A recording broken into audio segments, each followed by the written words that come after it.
পরিবর্তন news channel, আপনার কণ্ঠ, আপনার পছন্দ। নমস্কার, পরিবর্তন নিউজ চ্যানেল আপনার স্বাগত আছে। নতুন আপডেট জন্য চ্যানেলকে লাইক, সাবস্ক্রাইব, কমেন্টস করুন। আজকে আপডেট। আজ মমতা বন্দ্যোপাধ্যায় কি পশ্চিমবঙ্গে হিন্দুত্ববাদের রাজনীতি করছেন? সনাতন হিন্দু ধর্ম নিয়ে মমতা বন্দ্যোপাধ্যায়ের রাজনীতিতে প্রবেশ, এটা কি হিন্দু সমাজের জন্য বিপত্তি নয়? পশ্চিমবঙ্গে কি ধর্মনিরপেক্ষ দলের ধর্মীয় রাজনীতির নীতি আছে? মমতা বন্দ্যোপাধ্যায়ের রাজনীতিতে কি ধর্ম প্রবেশ করছে? রামের নামে রাজনীতি নাকি মেরুকরণ নীতি? কে ঠিক করবে পূজা ঘরে হবে নাকি রাস্তায় হবে? জনসাধারণ নাকি আইন প্রণেতারা? ধর্মনিরপেক্ষতার পুরোহিত নেতারা কি এখন ধর্মকে রাজনীতির অংশ করে তুলছেন? পশ্চিমবঙ্গ রাজ্য সনাতন ব্রাহ্মণ ট্রাস্টের ব্যানারে মমতা বন্দ্যোপাধ্যায়ের ছবি আমাদের ভাবিয়ে তোলে। একই সাথে বিরোধী দলনেতা শুভেন্দু অধিকারী তার পোস্টারের সাথে নরেন্দ্র মোদীর পোস্টার সংযুক্ত করেছেন। প্রাক্তন বিধায়ক রাজীব বন্দ্যোপাধ্যায় এই প্রতিবেদককে বলেন এবং নির্দেশ দেন যে বাড়িতেই পূজা অনুষ্ঠিত হবে।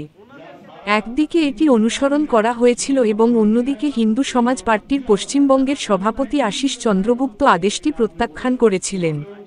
তিনি সতর্ক করে বলেন, ধর্মকে আঘাত করার আগে শাসক দলের নেতাদের ভাবা উচিত। সনাতন হিন্দু ধর্ম শান্তিপূর্ণভাবে এবং শ্রদ্ধার সাথে পালন করা হয়।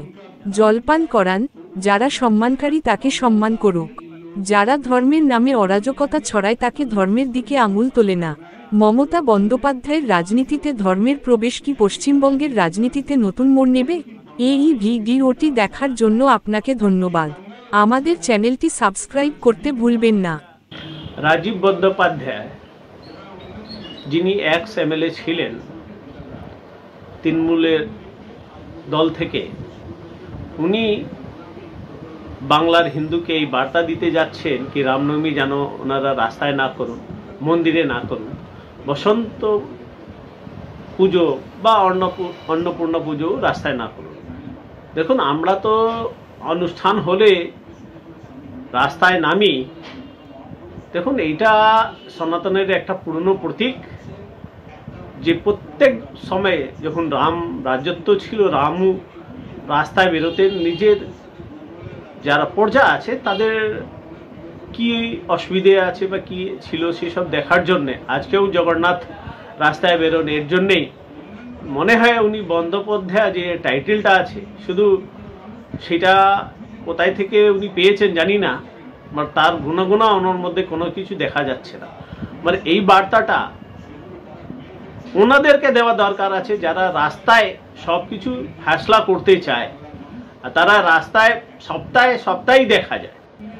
তা রাজীব বন্দ্যোপাধ্যায়কে শুধু বলবো কি, গিয়ে ওনাদেরকে বলুন যারা সব কিছুর ফ্যাসলা রাস্তায় চায়, আর রাস্তায় সপ্তাহে দেখা যায়। ওই লোক গিয়ে জ্ঞান দেন যারা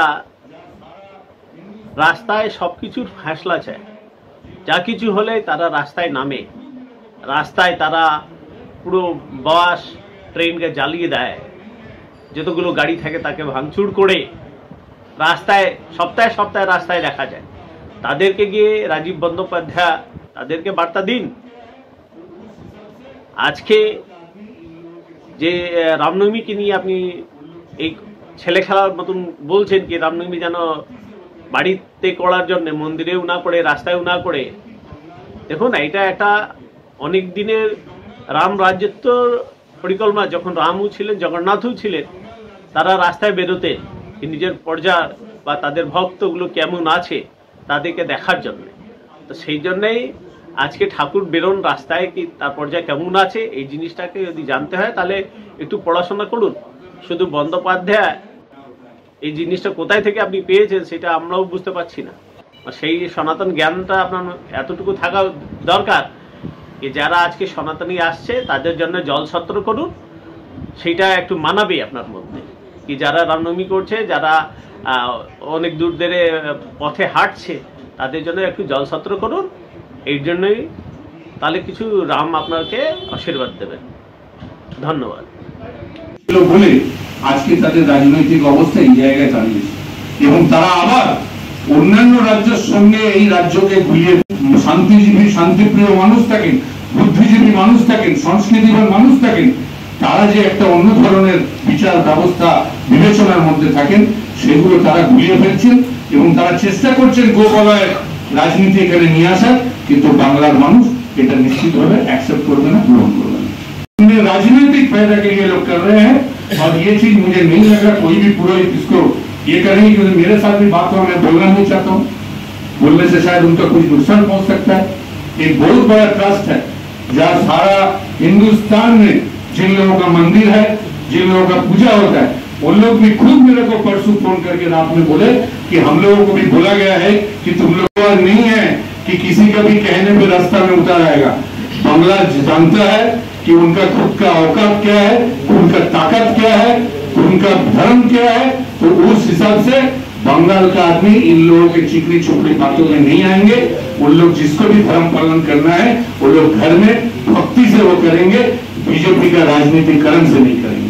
कि बंगाल को किसी तरह शांत किया जाए। एक बंगाल राज्य है जहां जीडीपी में आगे है, एक बंगाल राज्य है जहां उन्नति में दूसरा स्टेट को आगे छोड़ के निकल रहा है। और बंगाल में देखिए, आज बोलिए कन्याश्री से शुरू करके ममता बनर्जी जितना भी प्रकल्प दिया है, बाकी सबको उसका नकल करना पड़ता है। ममता बनर्जी जो शुरू करते हैं क्या होता है, वही होता है जो मंजूर खुदा होता है।